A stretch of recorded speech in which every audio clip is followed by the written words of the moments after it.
Hey everyone, this is Mathmetrics. Today let's talk about kicks. In the context of doing my Clip to Zero series, I've had a few questions on and off about kicks.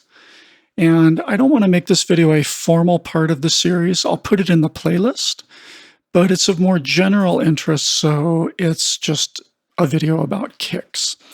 And specifically about a problem that I've seen a few other YouTube producers who are DJs talk about, but they've never been able to demonstrate. And I think I found a good way to demonstrate a problem. Here is a typical kick you might pull out of any sample collection you've got.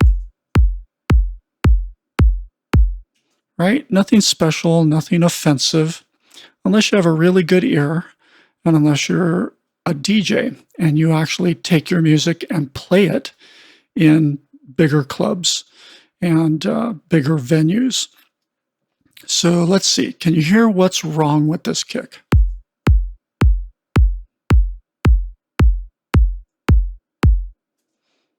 All right, maybe, maybe not. Now what if I do this? Can you hear what's wrong with the kick now?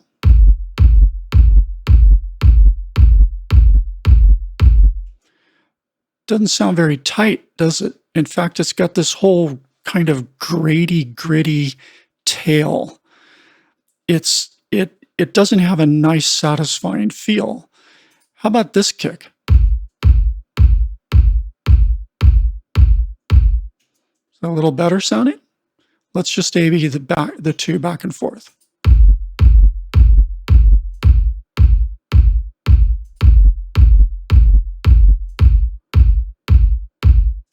So my question is, if you were in a club and you were listening to dance music, which of those kicks would you want to hear? Which of those kicks would sound good and tight? And which would bug the heck out of you and make you go, oh, this is just this wall of rubbery, gritty, just assaulting me?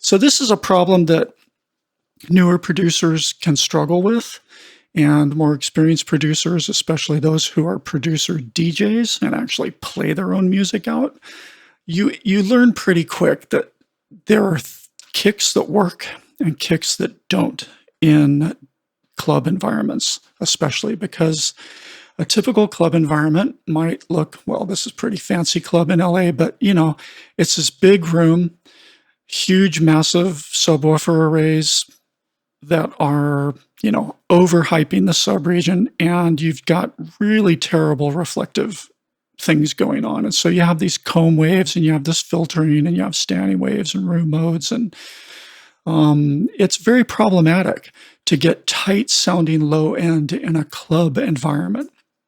And this is what we're listening to when I show you the before and after. This is without this emulation, right? And this is with the emulation on. So you're kind of hearing it in this modeled room in this particular software. And it's difficult, when you're a home producer, it's difficult to hear this. It's difficult to know what to listen for. Now, if I go back to the original bad sounding kick, hear that bouncy tail?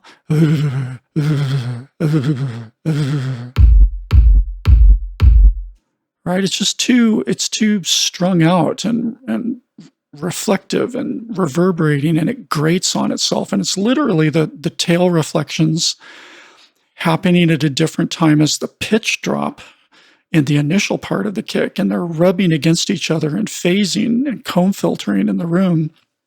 And it's just creating this muddy, yucky wall that a lot of us might call rumble, right? Now, this one sounds tighter. It's still got a hint of that. You can never completely get rid of this problem in a big, reverberant club environment, but at least this is way tighter sounding.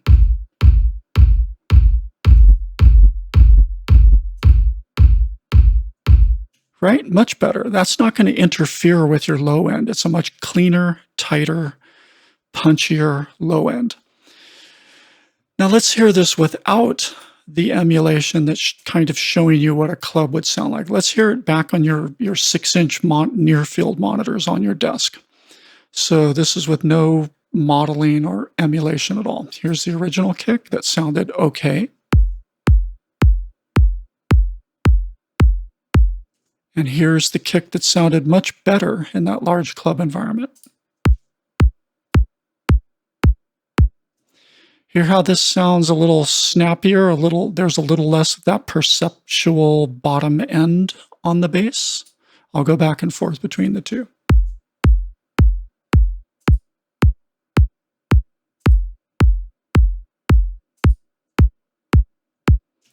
Right? When you're listening in your small room on your headphones or your 5-inch or 6-inch or 7-inch or even 8-inch near field monitors, right? This kick is going to sound quote unquote better to you. Sounds like a kick. It's got some low end on it, right? And so this is the pitfall that new producers can run into is it's like you're always going to gravitate towards kicks like this. I certainly did. You're going to be scrolling through a lot of different kick examples, and you're going to go, ooh, that sounds really thin and piercing.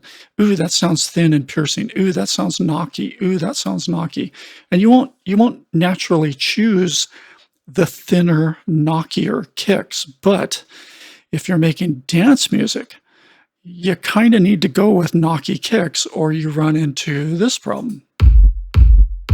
Because all those nice, thick, round, fat, warm, dark kicks you pick are going to do this woofy thing inside of a club.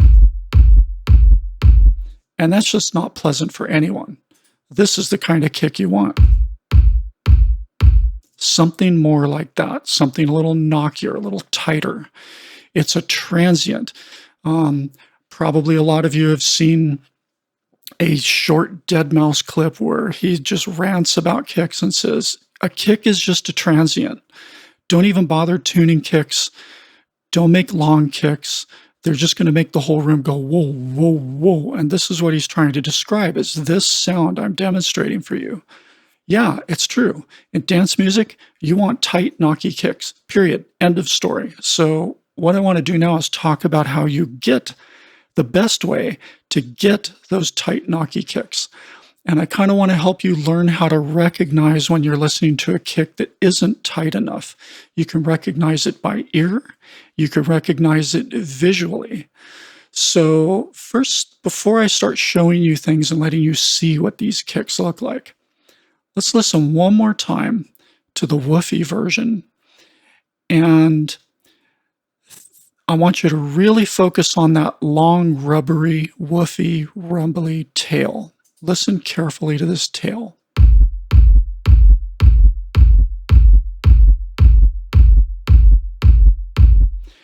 If you listen close, the tail is noticeably kind of delayed after the initial click of the beater, right? The beater hits, and then this boom, boom, boom happens. Listen for it.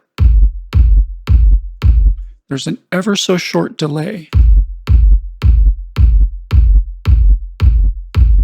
And you don't notice it unless you're listening for it when you're in a smaller speaker environment or headphone environment where this isn't as obvious.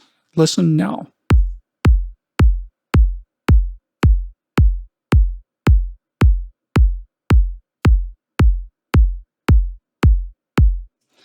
Can you hear that slight, ever so slight delay between the super high pitched click of the beater and then the low round bottom end? It's not super obvious, but it's there if you listen for it. And it kind of depends on the monitors you're listening on. The bigger your monitors, the more you're likely to hear it. Let's go back to the VSX version. I'm going to play this for you on a set of like far field size monitors that might look like, you know, these things in a studio.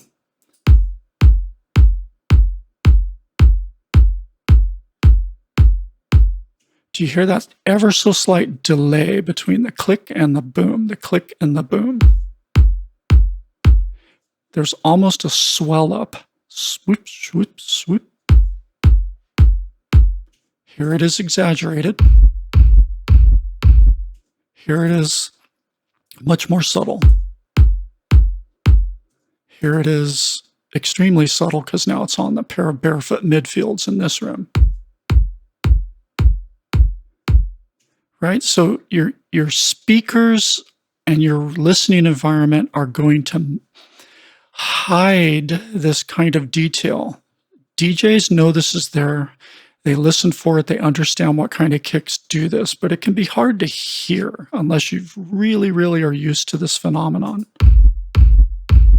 What causes that roo, roo, roo at the end, right? So let's talk about an easier way to hear and see what's going on. I'm going to expand out these tracks and let you see the actual kick, right? We've been comparing this red kick and this yellow kick.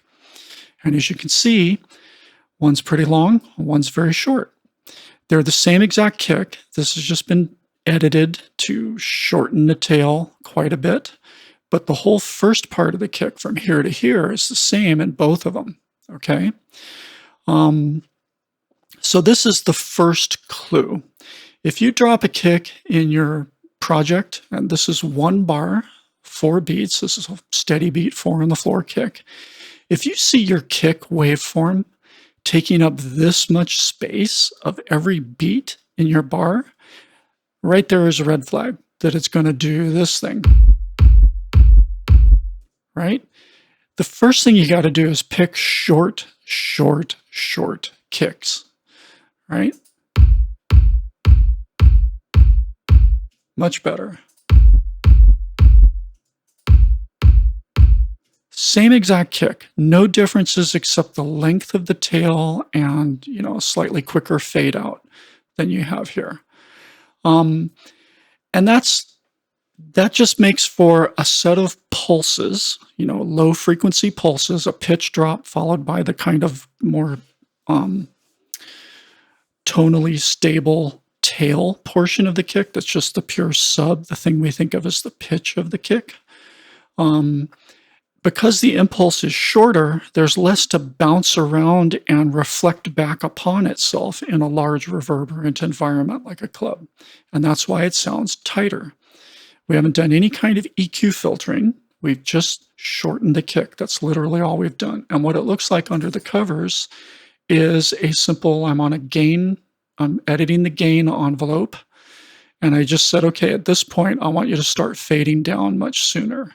And to kind of show you what this looks and sounds like if we fade it out longer, I'm just going to drag these points out this way and let you hear this kick as I pull it in.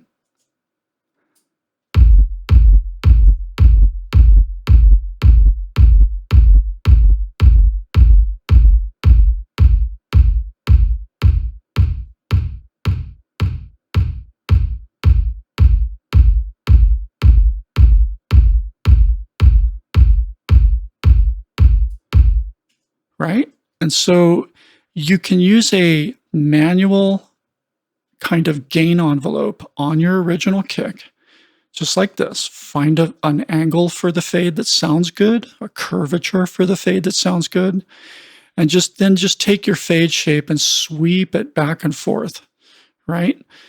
And listen. Hopefully, if you have something that can emulate a club environment, that can really help to tune it out, but that's one way to do it. Another way to do it is just look at this and say, it's way too long, I need to make it shorter, and you can just visually make it shorter like this. Another way you can do it is by throwing the wave into a sample and use a sampler to do this, right? Because that can be a little easier because depending on your sampler, you can take the sample length thing, and if it's a good sampler, it'll snap to the 0 crossings, which makes this a lot easier. And so you can test, like, does it sound good here? Does it sound good here? Does it sound good here? And you can sort of tune it by just snapping through the different 0 crossings until you say, yeah, that sounds nice and tight now. And then you may have to also adjust your fade out And again, you can do this visually, although with a sampler, you're definitely going to need an oscilloscope. So let's bring up SciScope and start showing you what these things sound like. And I'm sorry, what they look like. So here's the original red colored kick. Let's go back to here for a second and listen to it. Right? I'm doing 2 beats here. Let's show you the whole bar, just so it isn't confusing at first. And that's sounding woofy, right? Because this is like, each of these vertical crosshairs here is a beat. And so you can see the kick's taking up almost the entire first half of every beat, and that's just way too long. So then here's the short version of the kick, the yellow version. Actually let you hear it. Right? So just visually, we have a lot more space for all the other basses and other stuff that's going to be going on during the dance drop and so on. So you want a kick that looks like this on an oscilloscope. If it looks like this, it's just too long of a kick, okay? Now, how we can use this thing to help us tune the sampler is, with the oscilloscope, we can look at the waveform in the and we can look at the waveform in the oscilloscope as we adjust the sampler distances itself, right? So we're listening to the sampler.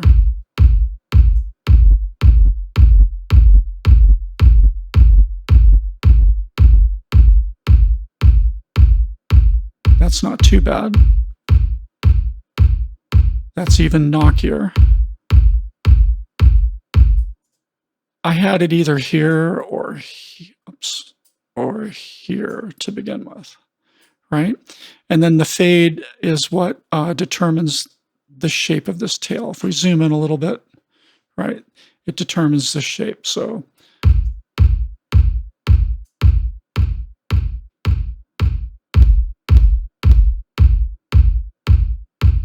and we had it somewhere around here, right?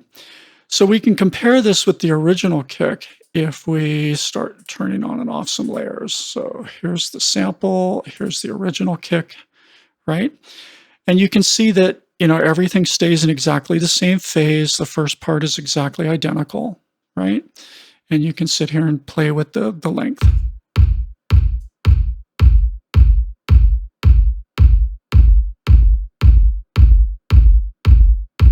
That's a little too woofy still. That's better. That's super tight. That's probably a good middle ground, right? And then you can adjust the tail.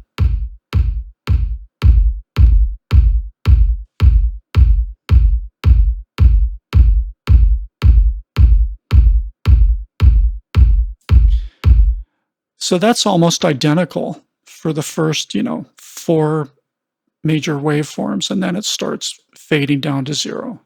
And it sounds pretty tight compared to the original, right?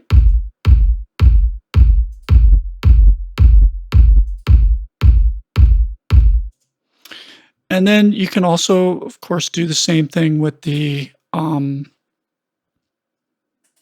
version that we hand edit. You could see I ended up, my ear naturally gravitated towards like the best trade-off between still hearing the low-end tone and thud of the kick, just a little hint of it, right?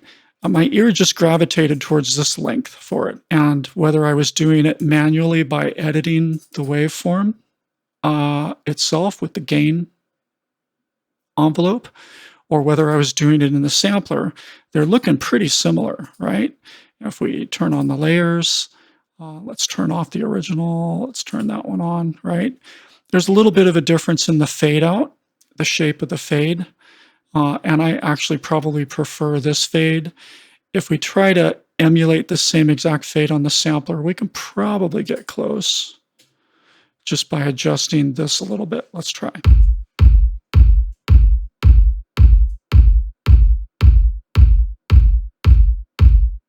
Just take it up a tinge, see? And now we've got the sampler behavior being super, super close to my manually edited gain envelope on the kick.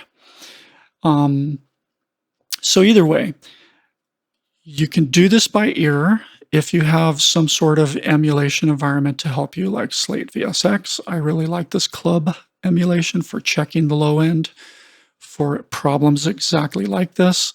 Although Slate's not necessarily something everyone's going to want to use. It's a little expensive. It may not be in some people's budget, but I'm just, I'm helping you hear what the problem's like, and then I'm trying to show you how to work around the problem visually, if not, by actually forking out for something like VSX. So the point is, you want your actual kick waveform to be pretty short and take up, if you think about it, here's halfway through a beat. This is a half note. The beat itself is a quarter note. This is a half note. This is an eighth note, roughly. I'm sorry, quarter note, eighth note, 16th note, right?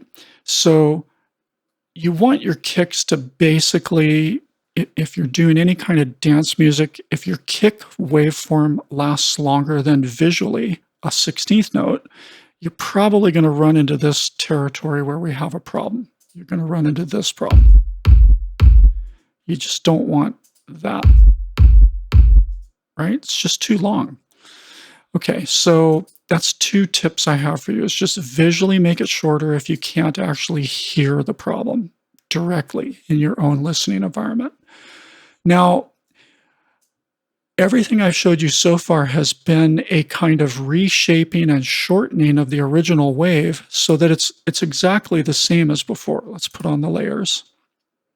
And let's turn on all 3 layers, and you can see that, it's the same exact kick for the transient portion, the pitch drop, and where it starts to lead into the tail. We're just making it shorter, and that tightens up and cleans up the sound quite a bit. Now, there's another way I've seen various YouTubers suggest you should tighten up a kick, and I'm going to show you some problems with that. And that way is using a high-pass filter on the kick. So we're going to go over here to this blue kick now and take a look at what's going on here. So you'll see advice, if you hear rumble, low-end rumble, way down in the sub-region, to get rid of the rumble, you throw on a high-pass filter and remove the rumble. Remove everything below like 20 hertz or below 30 hertz. I've even heard people say, stick this high-pass filter up around 35 hertz,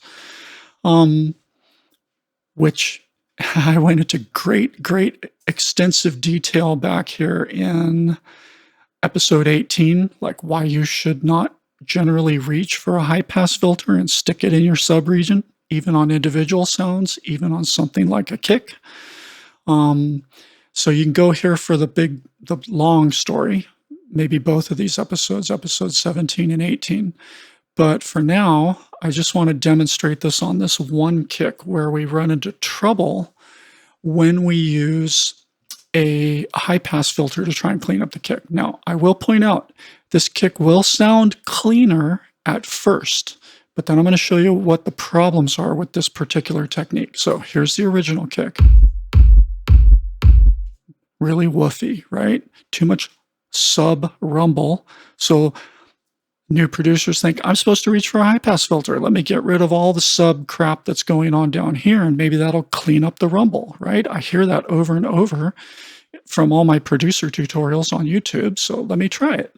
So you grab a high-pass filter, you put a steep slope on it, and you say, let me clean up this subby rumble. That's probably what's causing the woofiness, right? So let's try it. What's it sound like? Well, sure enough, it does sound cleaner. It sounds tighter.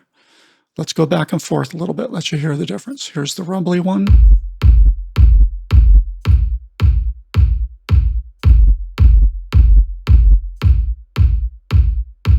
So you think, yay, problem solved, fixed my kick, all right? And in one respect, you fixed your kick, and this is one solution, and this is why this solution floats around, because it's an easy solution to talk about and demonstrate and say, gee, look, aren't high-pass filters great? But there's the people who show this technique and promote this technique, they really, I feel like they don't understand all the bad things high pass filters do. So let's look at the original kick and this kick at the same time. Let me turn both of these on, turn the other two manually edited ones off, and here's what's going on when you use the high pass solution. It's no longer the same kick. Now, depending, that can be okay, right? But if you look really carefully at what's going on here, the original kick, if you look at the distance between the red peaks, right? And then you look at what's happening to the blue peaks. When we put this high pass filter on, we're literally changing the pitch of the kick as well as the phase of all the subby waveforms, the subby tail of the kick. We're changing the phase.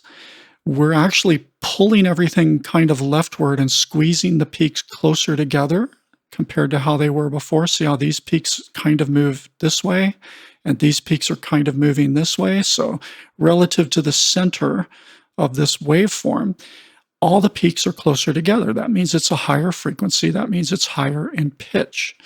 So can you hear the difference in the pitch in this room? Not so much unless you're really thinking about it and listening for it, but try and see if you can hear the pitch difference.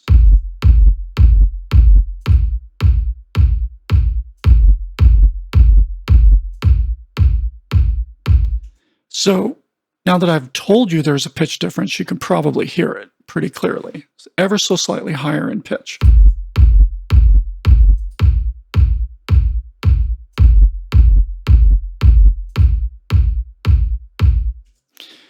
And it does sound tighter, right? And, the pitch change may not be an issue at all. It kind of depends on if you've already built out your sublines and if you're trying to have if you're trying to be musical about your kick instead of just have it be a random transient, which again, as a producer, either approach is okay creatively. So that's why I say you could just throw a high pass filter on here and call it a day and say, I've tightened up the kick. And you don't care that you've fundamentally changed the sound of the kick. It's a higher pitch. It has different characters. And that's okay, but I do want to show you that there's still a lingering problem here. Do you see how we still see this long wiggle of the kick tail all the way out, almost as long as the original problematic kick, right? See this wiggle? Now you may say, well, we've reduced the apparent volume or loudness of that subby tail. We've reduced it, so it should be less of a problem. And it is less of a problem because it's not as audible. But in a large club environment, you've still got these reflections floating around for a long time. And more importantly, these little subby reflections on the kick are still going to be summing with your sub bass lines and your mid bass lines and anything else that's happening in this same time region, right? If we just focus on this kick, it's still a very long kick with a bunch of crap happening right here that's going to be mingling and summing and phasing with your other sounds that you want to be using and taking up this space, right?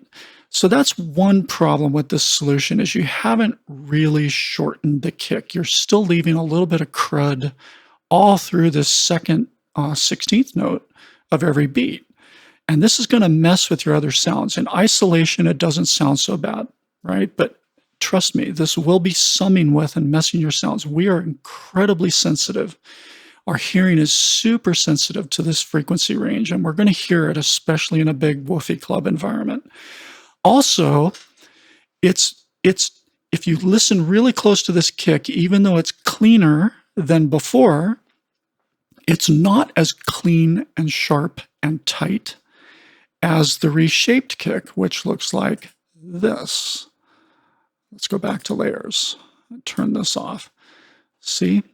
Our yellow kick stops here and is just a flat line after that. But the blue kick lasts a lot longer. Let's listen to the two of them side by side.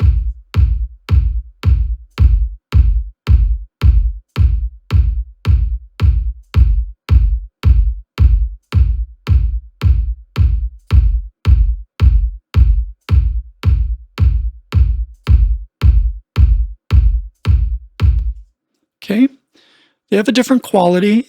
Your brain may say subjectively, yeah, but I kind of like the tone and timbre of this blue kick better. It still sounds tighter, but I think if you were to really crank up the volume while I A-B back and forth, you're going to hear this blue tail still ringing a little bit longer, and it's still creating a little bit of that kind of echoey reflection, rumbly kind of grittiness compared to the yellow kick, which is just a tight pulse and done. And what's faking you out a little bit here is the nature of the high pass filter is also making the kick um, a little softer, right? We're literally reducing the volume in this area here compared to the short kick, the original kick. And so it tends to fake you out a little bit because we're not hearing them at the same relative volume.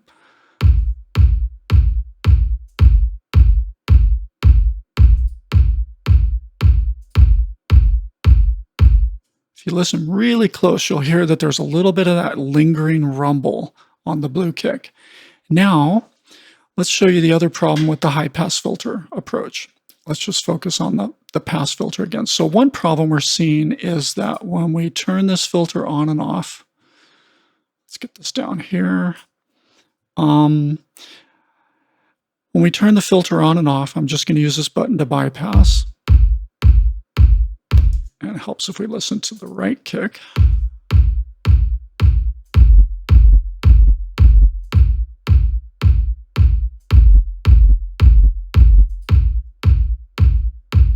So when I turn the filter on and off, you can hear how much energy is being lost. The kick is losing its power, it's losing its thump. And we're still getting this ringy tail. And we've changed the pitch. And so this is where newer producers will struggle with the other thing that they keep seeing on YouTube, which is linear phase. Use linear phase so you don't have phase shift, right? Because phase shift is bad. So let's talk about linear phase. Let's switch this filter from zero latency to linear phase. And let's listen now. It's a very different sounding kick, right? Zero latency, minimum phase. Linear phase.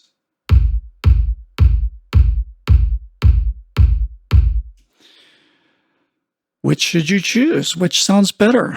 Do either sound good, right? Let's look at it compared to the manually shaped kick again. Now you can see linear phase is starting to look and behave a lot more like our manually shaped kick where we just shortened it and adjusted the fade, right?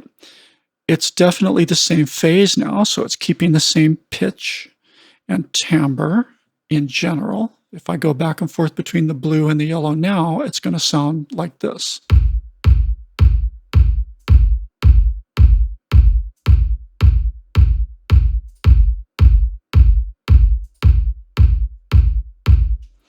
So on the surface, this result with a high-pass filter in linear phase mode sounds a little more like our manually edited results. So everything's good, right? Just use a linear phase high-pass filter to clean up your kick. That's easier. That's a lot easier than trying to edit your kick or go into a sampler and find the right length and fade for the tail and all that, right? It's better, right? Except no. And let's see if I can show you why it's no. Let's see, the best way to show you is pick, sorry, I gotta wrangle with my scope here. I'm gonna zoom in really deep to the waveform. All right, you see this little blue burble right here? I'm gonna turn off the blue one, or focus on the blue one, and now you can see it more clearly. It starts right here and goes burble, burble, and then we hit the actual transient of the kick. We look at the yellow one, and there's no burble. It's a flat line until the transient starts, right? Right up to the transient, it's a flat line. But if we go to the blue one, so you can't see it because it's a really long wave, but if I zoom out, you start seeing there's this sine wave, kind of low frequency sine wave leading up to the transient of the kick. And this is called pre-ringing.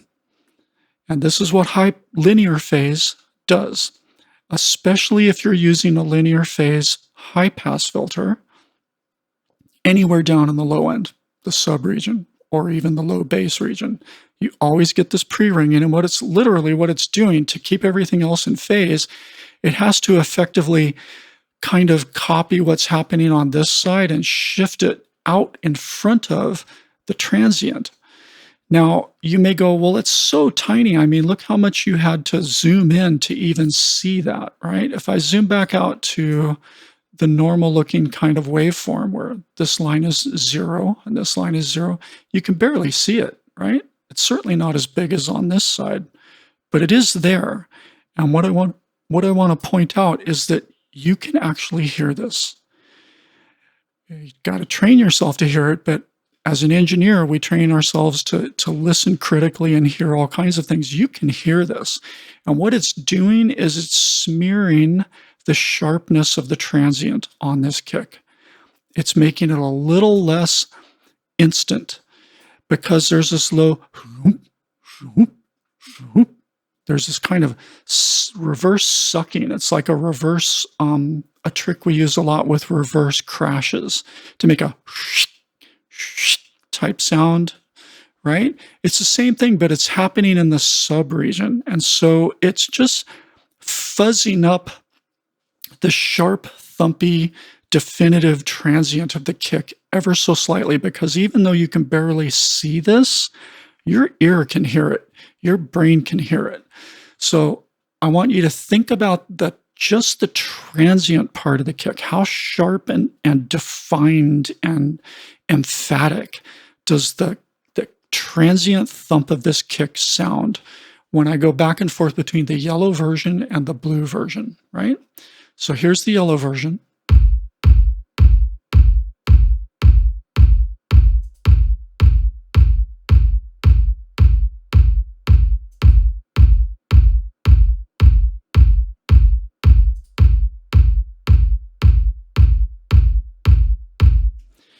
My guess is that most of you can't, you go, I really don't hear a difference.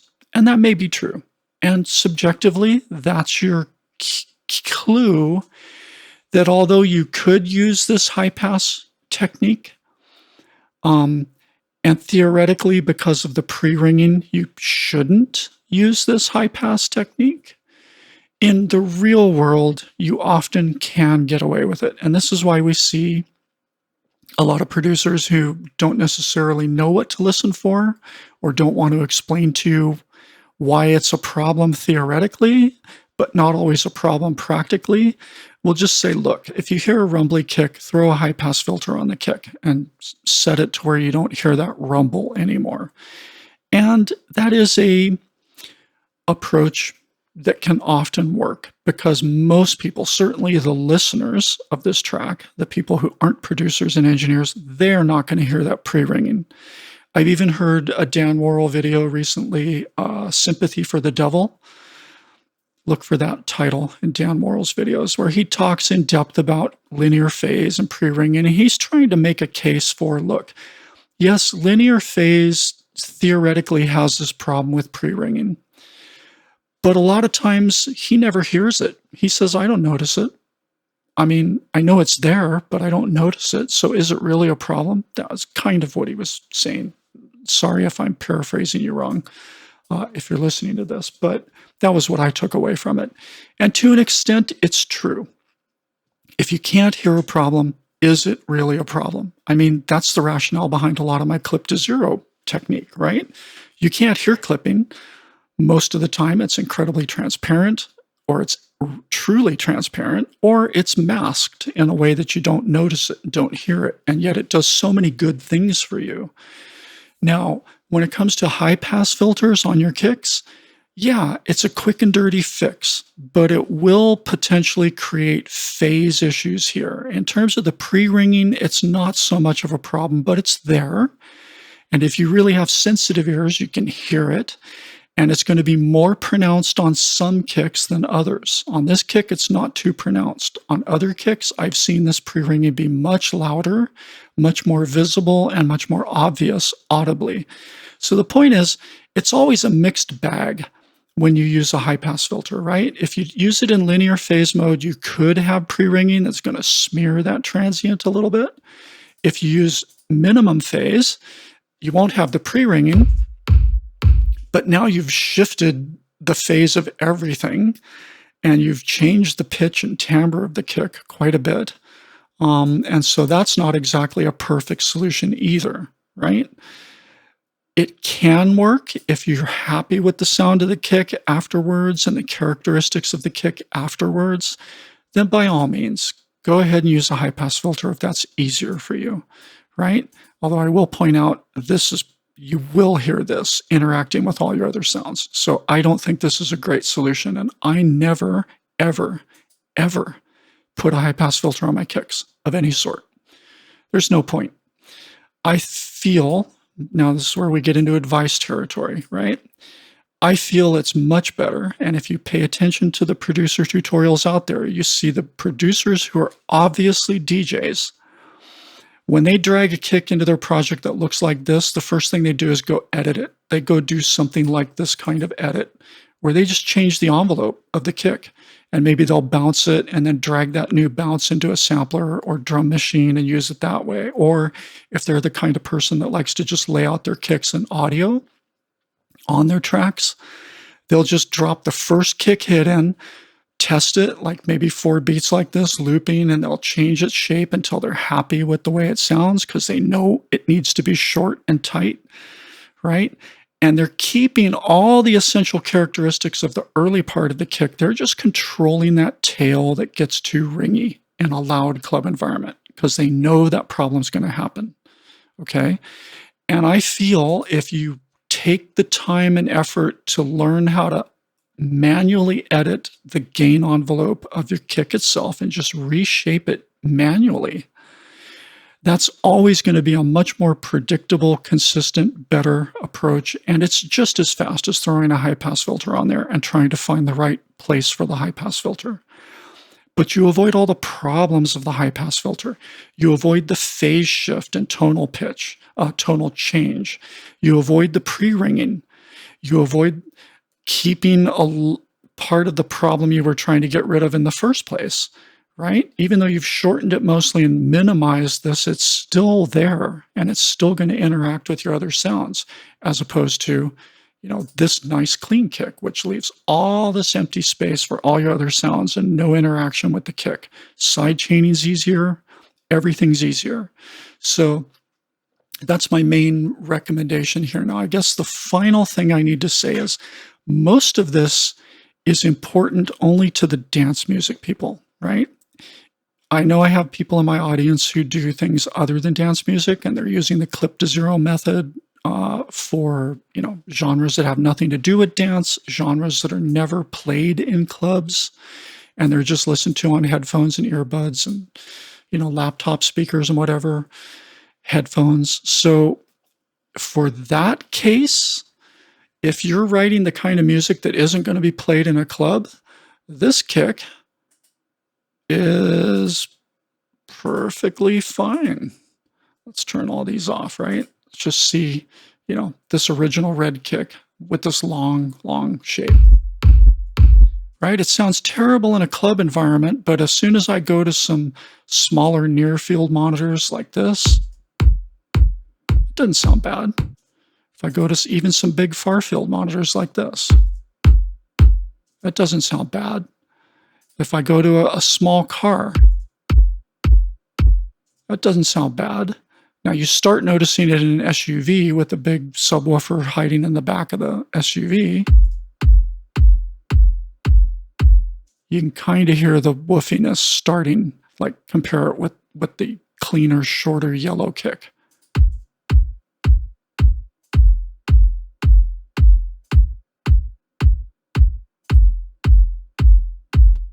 Okay, it's still not bad, but if you got some banging subs happening alongside this kick, right, then they're going to start interfering with each other a little bit in an SUV with this long kick.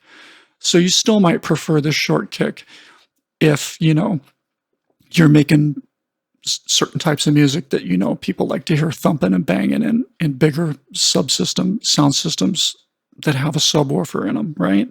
But certainly in a club environment, this is not a good kick. It's just too long and woofy and rubbery, right? So a lot just also depends on your genre, right? Dance music people are under a lot of constraints because of the physics and acoustics of the environments where they play. Um, we have to really pay attention to our low end. We have to keep things tight. We have to keep things from phasing with each other down there because in these environments, it just turns into mush, right?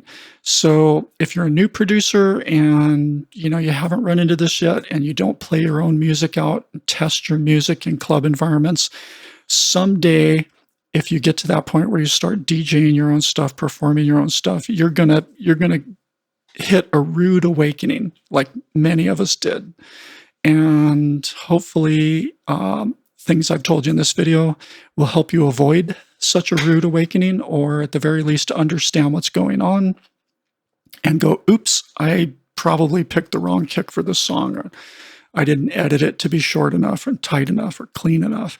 And yes, it's okay to use a high-pass filter sometimes. You can get away with it. If it sounds good, it is good. Don't worry. Keep going. Be creative. Have fun. But I think it's better overall to just avoid the potential problems with high-pass filters and focus on just shape your kicks. Shape them. Pick a kick that sounds close enough to right in the first place, and if it's a little too long, shorten it up.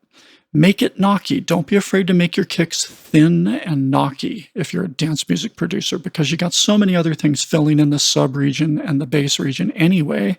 You just want that kick to be a dance pulse, and it just has to retain enough hint of the original thump that it feels like a kick. But it's never going to be a full, rich, deep, acoustic sounding kick, right? That's for acoustic music, not for dance music. Okay, thanks for hanging with me. Hope this has been helpful, and I'll see you in the next episode.